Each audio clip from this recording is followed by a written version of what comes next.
This is a production of PBS Charlotte. Just ahead on Carolina Impact, the competition continues to heat up for starter homes across our region. You might be surprised by who you're competing against.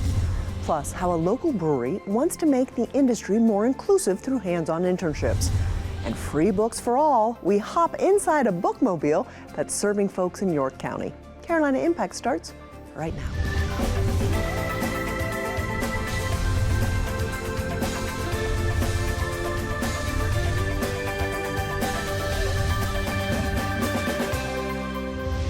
Good evening. Thanks so much for joining us. I'm Amy Burkett. Usually when it comes to buying a starter home, you're competing with folks that are a lot like yourself. However, a new report shows that in Charlotte, large corporations ready to make lucrative cash offers are now your biggest competition. Carolina Impact's Rochelle Metzger and videographer John Branscombe show us how these companies are turning homes into rental properties, making home ownership even more difficult. The dream of homeownership can at times feel like a nightmare for people who want to purchase starter homes in the Charlotte region. It's not realistic. Nothing is feasible. A lack of affordable housing can make homeownership feel out of reach. Kia Everett and her husband were living in an apartment and spent 3 years looking for a starter home to purchase. We needed the space with our growing families. We were looking for a home. We realized that the house prices have been astronomical. A home, 2 cars, 2 kids, and 1 on the way. Sounds like the American dream. But for Kia and Cameron Everett, they don't own this American dream. Everett is a pre-K teacher working on her 2nd master's degree. Her husband is an account development representative, yet they couldn't afford to buy in the Charlotte area. When you have a very tight market and high interest rates, and the cost of housing is really high, it's pushing more and more people out of that market to where they're kind of forced now to be a renter. According to the Charlotte Regional Business Alliance, more than 100 people a day are moving to the region.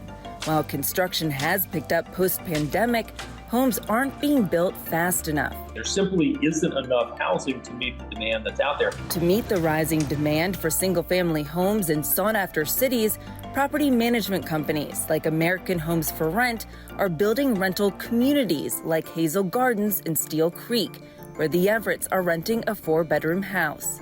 I feel like the benefits for now is just giving us that space, that wiggle room. There is competition for single-family homes in Mecklenburg County. Corporate investors are buying up thousands of houses and turning them into rental properties. A new government study of investor-owned rental homes in 20 metropolitan cities ranks Charlotte in the top 3, with 18% of the single-family rental market. Eric Moore, a research associate for the Urban Institute at UNC Charlotte, says these firms target properties in the lower to medium price range. It does seem to be a good number of them are concentrated within that 350 or even 500,000 and below value for single family homes at least. Moore is part of a data science team studying institutional investors. Using the latest numbers from the Mecklenburg County Tax Appraisal Office, his team estimates there were about 5,800 firms that owned nearly 30,500 houses in the county. 145 are large companies that together owned 67% of all the investor-owned single-family homes in 2023. There are several big companies out there that will pay top dollar in order to get a property. Heather Stroud is a licensed realtor in North and South Carolina. She says corporations often come to the table with cash offers over the asking price, making it hard for her clients to compete. I would say that a buyer needs to just put their best foot forward and put the best offer in that they can. Former homeowner Kaylee Baez sold her house in Huntersville when her youngest son went to college. She said she did not want to sell to a corporation. The HOA for that neighborhood has an owner-occupied rule that it must be owner-occupied for at least 12 months before it can be rented, leased, or anything else like that. So I think that that helps to contribute to the solution of getting homes back into families' hands. Baez purchased her last home on her own, but says she couldn't do that now. And I have a good job and I make, a good income, but I wouldn't be able to buy a house myself in this market. She and partner Brandon Bennett spent a year house hunting. Frustrated, they decided new construction was their best option. It feels great. Definitely one of my, like I said, one of the life goals. On a quarter-mile stretch of Planters Road Drive in Charlotte, out of 50 homes, 13, or 26%, were rental properties. It's still jarring to see a over 50% increase in the last few years in corporate ownership. In December 2023, the Lee Institute reviewed the acquisition of single-family homes in Mecklenburg County by large corporations like AMH, Tricon, and First Key. A survey of over 1,500 residents found that 75% had concerns about rising rent, poor maintenance, and unresponsive property managers. But research also shows the positive impact of corporate investors. When you have an owner who invests close to $30,000 in new appliances, in landscaping, and other ways to improve the quality of that home, that benefits not only that property, that benefits the families who live in that home, it also benefits the surrounding neighborhood. National Rental Home Council Chief Executive Officer David Howard says single-family rental home companies are not competition. UNC Charlotte published a report earlier this year showing that single-family rental homes contribute to the overall level of educational attainment. Why? Because they make homes in certain neighborhoods more accessible. Howard says corporate investors are interested in growing cities like Charlotte because there's a demand for families who want to be near employment centers and quality schools. That's what the Everetts want as they work toward their dream of home ownership. I can only imagine there's nothing like having your own home. Until then, the Everetts are grateful to have a safe space for their growing family. For Carolina Impact, I'm Rochelle Metzger. Thank you so much, Rochelle. Real estate company Redfin reports that Charlotte's rentership rate is nearly 36%, and it's grown to more than half of the city's 64% homeownership rate. Well, up next, they're called HBCUs, historically black colleges and universities. The first was in Pennsylvania and was started by a Quaker philanthropist back in 1837, long before the Civil War. These days, about 100 HBCUs exist in the U.S. Are they still viable? And how are they meeting the changing needs of the students they serve? Carolina Impact's Beatrice Thompson and videographer Max Arnold show us. They're known as HBCUs, historically black colleges and universities. And for more than 187 years since the first school, Cheney University, opened in Pennsylvania, they've educated the sons and daughters of formerly enslaved people. But talk to any HBCU president and they will tell you it's not been an easy road. There are lots of challenges, especially in higher education, particularly with historically black colleges and universities. Meet Johnson C. Smith University's president and alum, Dr. Valerie Kinlock. For the last 20 years, we've been trying to find our way back. And I believe that today we are closer than we've ever been. And Barber Scotia President Chris Ray, a former small-town mayor and military retiree. You don't have to go where you're tolerated. You can go where you're celebrated. And Dr. Anthony Davis at Livingstone College in Salisbury. Nationally, there are 101 current HBCUs. There are 11 active in North Carolina, 10 of which are accredited.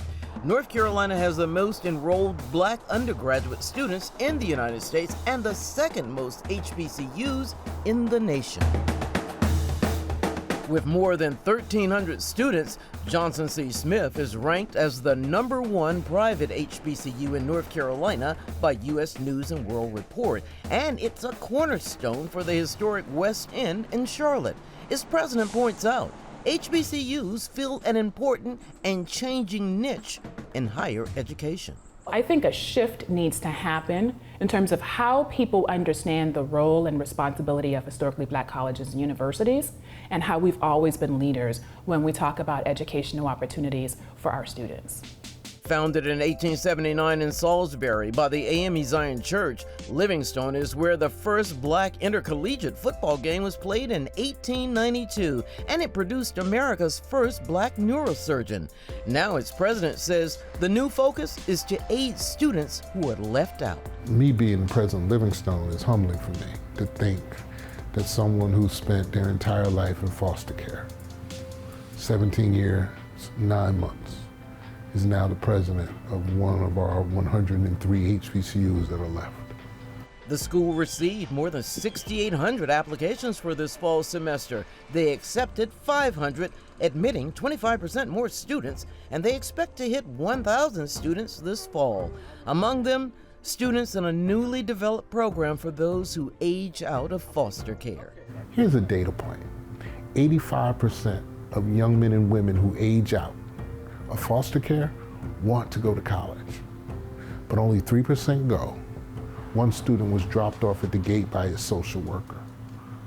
Just dropped him off at the gate with his items in a garbage bag. Meanwhile, at Barber Scotia in Concord, a former small-town mayor and military veteran sees his charge starting at a deeper level to bring a school back to full academic status. It's embarrassing. It's a punch in the gut when you lose your accreditation. Being installed as Barber Scotia's 13th president after joining the school a year ago comes with pomp and circumstance as well as honor. Yet the former mayor of Spring Lake, North Carolina is approaching getting the school, founded in 1867, back on track as a business, similar to the reasons why it was started. It became co-ed in 1954, but in 2004, it lost its accreditation under previous administrations. But something many don't know, Barber Scotia never closed its doors, continuing to provide student services for the alums and some online classes. Now the school has started the race toward reaccreditation. The gun is fired. There will be tracks will have to come on campus. They'll have to do an assessment. They have to do interviews. They have to look at our systems.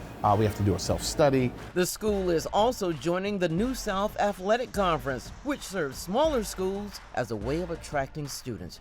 Yet all these presidents do point out that a key factor for higher education is funding. More than 1,300 students are enrolled this year. At the start of the fall semester, Johnson C. Smith launched an emergency aid campaign for 300 students, and they raised more than $300,000 in a week. But at the end of the day, the thing that is oftentimes devastating is when we have students who want to be at JCSU, but who cannot afford to stay. Higher education has changed a lot in the 20 years since Barber Scotia lost its accreditation. And so I, as the new president, along with the Board of Trustees and my faculty and staff, we have to approach this now not with traditional eyes. And at Barber Scotia, they're doing more than marking the investiture of a new president. They're looking at how they can become the hometown college in Cabarrus County. If you are a graduate of a Cabarrus County high school, you have a 2.0 GPA, you are automatically enrolled. You are automatically enrolled at Barber Scotia College. We represent 3% of all colleges and universities in the United States. But when you take a look at our output data, we're punching well above our fighting weight. For now, it's the start of a new year for these college students. And for HBCU presidents, it marks the beginning of another year where they lead the charge to fight for their students and their education. For Carolina Impact, I'm B. Thompson. Thank you so much, B. About 9% of all Black college students are enrolled in HBCUs. Well, craft breweries remain all the rage across the Carolinas. It's an industry that hasn't been very diverse. Over the past 4 years, Town Brewing Company has worked to change that through its internship designed to get more people of color into the industry. Carolina Impact's Dara Khalid and videographer John Branscombe explain. Side by side, they work as husband and wife at Project Lean Nation in Ballantyne. It's a dream come true for Alexandra Sampson, owning a healthy meal prep store and having the backing of her husband. Kevin has definitely always supported me in being able to go after my goals and dreams. Although he's happy to help his wife in any way, Kevin has his own dreams. To thrive in the craft brewing industry. During the pandemic, my wife got me a virtual home brewing course. So that started me off on really kind of home brewing. And I was just like, wow, I can make beer at the house. From there, he was hooked and eager to learn more. So when he found out about the Many Faces Brewery Initiative internship hosted by Town Brewing Company in Charlotte, he knew it was the right choice. And it was like just a great opportunity for me to actually see the craft beer industry from the inside out. So I definitely wanted to take advantage of that. The paid 10-week internship was founded by Brian Quinn to make the industry more diverse by giving people of color access to mentorship and hands-on training. It's an extension of his initiative that began in 2020. Craft beer certainly has a stereotypical demographic of that, bearded, tattooed white guy that, slurps down hazy IPAs. Knowing that and seeing the nationwide unrest over the murder of George Floyd, Brian says he felt it was time for a change. I wanted to try to find some way to help craft beer kind of live up to that promise of really creating a community space, and one of the ways that I thought would be best to kind of address that issue was by expanding how we hire into the industry. According to the latest data from the Brewers Association, less than 1% of breweries in the U.S. are owned by African Americans. A reality that Town Brewing Company bartender Cam Marcus hopes to change when he opens his own brewery. My opportunities have been very different in life. Thank you. And I didn't really think that this would be an industry that I would kind of break into. If you stop by the brewery on an evening when he's working, you'll find him taking orders and eloquently pouring up house-made, fresh golden beer topped with a creamy foam. A few of the skills he learned when he was an intern with the program last summer. All right, guys. Thank you, sir. No problem. Cheers. They never hesitated to make me feel comfortable. I felt simply like everyone else, just a person. The color didn't matter. You wouldn't know it when you meet him, but Cam admits he's a naturally shy person, and the internship taught him people skills that are must-haves when dealing with the public. Not everybody is coming in with a smile right off the gate. After a long day, it's okay. You're here, we're here, we'll be here together. For customers like Chad Kirkaby, he appreciates the positivity. Oh, he was great. Chad says he also appreciates seeing inclusivity. I think diversity and variety is a spice of life, you never know who you're gonna meet when you roll into places like this. Cracking open a can of cold beer, Diedrich McFadden chats with his mentor Brian in the same space where he interned. I definitely spent more time at this brewery than any other because I knew I was welcomed here. Diedrich learned a lot during his internship in 2021, like canning, cleaning tanks, and kegging. And now that he's a production associate at Hopfly in Charlotte, he knows his presence makes an impact. A lot of people want to go to a place where they see people like themselves. It's a comfort level thing. It's just like you look around and you're like, oh, okay, I'm okay here. That same level of comfort exists at 760 Craft Works in Huntersville, where another former intern works. You don't see a lot of black people, especially women, in the industry if they're not behind the bar bartending. You don't see them in the brew house, you don't see them in management positions, you don't see them anywhere else. So I was happy to have a space where I could explore those opportunities. Brittany McAtan tells me she's proud to know she's inspiring others with her role as an assistant brewer.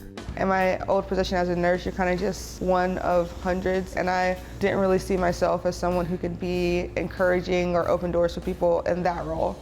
So it does feel nice to be in that position now. As former interns continue to thrive, program leaders say they'll keep nurturing current interns so they too can forge a path that leads to more inclusivity. For Carolina Impact, I'm Dara Khalid. Thank you, Dara. The internship happens every summer, and participants get the opportunity to work at a number of breweries across our state. Well, it's been 25 years since PBS debuted the Magic School Bus. The show introduced millions of kids to the joy of learning as their imagination collided with science inside a very special yellow bus. Carolina Impact's Jason Terzis joins us with the inspiring story of a local bus making a positive impact right here in our area. So there's an annual festival called Burning Man. It's a week-long, large-scale desert festival held annually since the mid-1980s out in the western United States.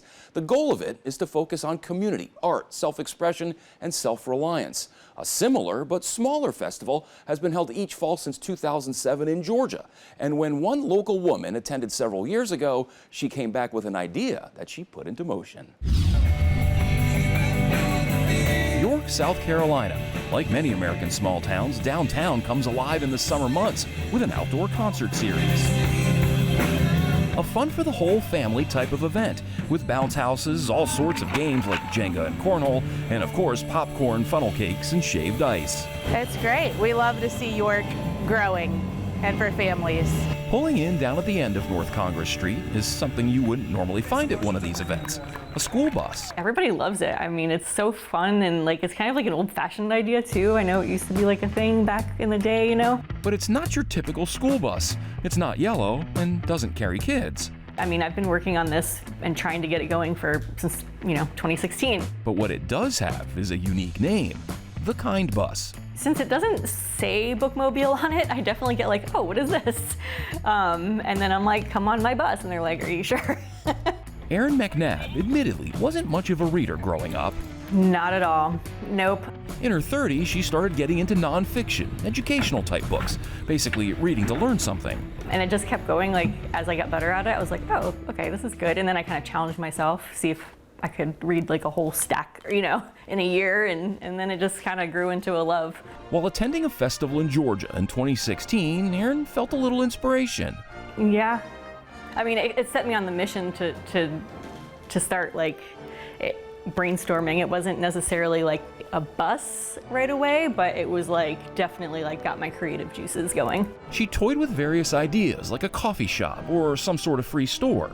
But the more I pondered that, the more it came into me like realizing how much like stuff I'd be juggling, and I just was not, it was overwhelming. And then I like simplified into books.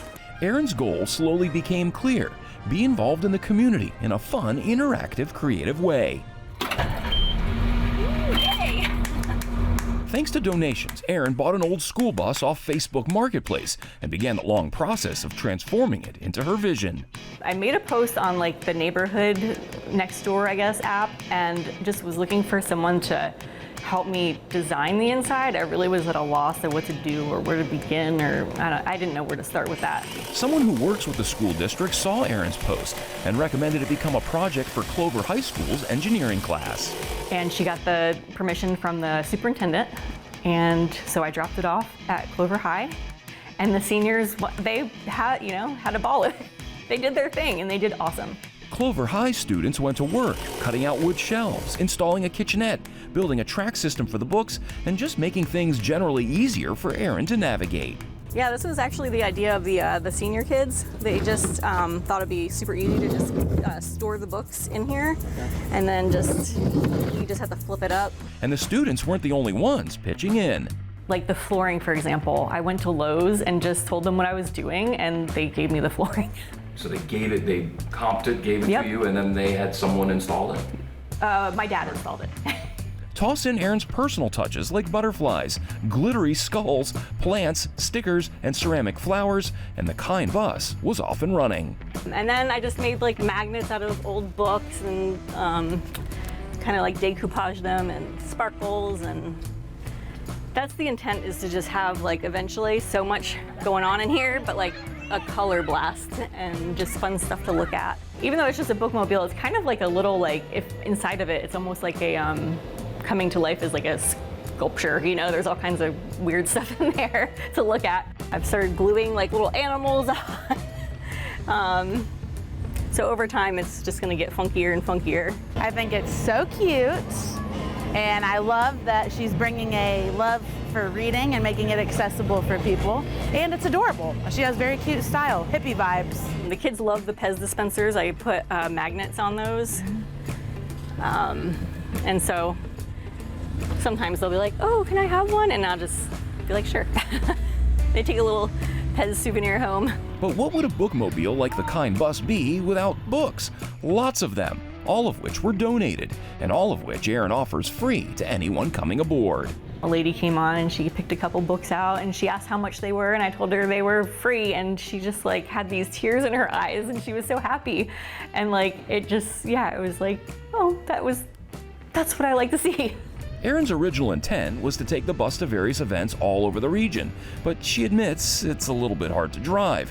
So she sticks close to home in and around York County, going to events like the Summer Concert Series, where kids not only enjoy the books, but also the hula hoops, sidewalk chalk, and giant bubbles Erin offers up. I want people to maybe know that they can come out of their everyday grind and do something creative. Yeah, I think the world needs some more sparkle right now. So hopefully I can inspire that. Such a great program, but one important question: how does she fund this? That's a very good question. Well, for starters, Erin does have a, quote, real job. She works in the financial tech or fintech industry. She also has a side business selling tea, the Nimble Tea Company, with proceeds from that going back into the Kind Bus. And also she's had so many just donations from people. Her dad helped, the high school helped, different people, people donate the books. So a lot of it is really kind of self-supportive and self-sufficient. So she's able to keep it going. Such a great community asset. Thanks so much, Jason. Absolutely. Well, we need your help to find amazing people just like Erin. Please email us your ideas to stories@WTVI.org. That's all the time we have this evening. Thanks so much for joining us. We always appreciate your time and look forward to seeing you back here again next time on Carolina Impact. Good night, my friends.